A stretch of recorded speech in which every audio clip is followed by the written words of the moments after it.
Abu Rajab family is slowly but surely being forced from the cluster of apartment buildings which are their ancestral family home.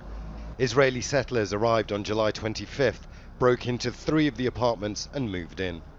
Within hours, the army turned the site into a closed military zone, in effect providing protection to the settlers and restricting the Abu Rajab's access to their own home. The family say they've also been harassed by the settlers, including verbal abuse, rocks and sewage thrown at them. Hatem Abu Rajab has lost hope anyone will help his family. We only have faith in God. We have no hope in the authorities and the occupation authorities, only in God. We've tried this before, negotiations for 20 years. What are the fruits of the negotiations? Where are the results on the ground? Israeli settlers first took over the apartments 6 years ago, which they say they bought legally from Palestinians. The Abu Rajab family says the people the settlers bought from didn't have the right to sell the property. The Israeli High Court ordered the settlers to leave. Who owns the houses remains a legal dispute.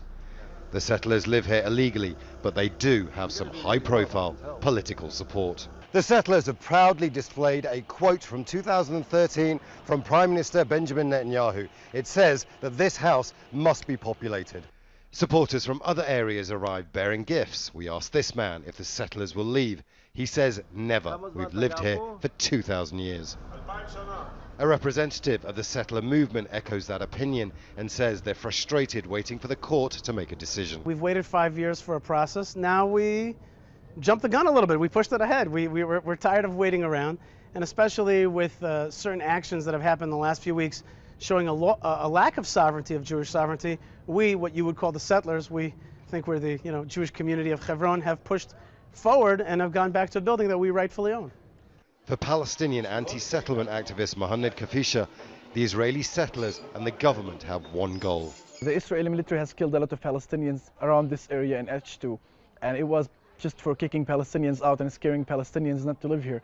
And none of the Palestinian families left their houses. Hebron is a divided city, and at its heart live around 700 Jewish Israelis in settlements. They are guarded by a larger number of Israeli soldiers and police.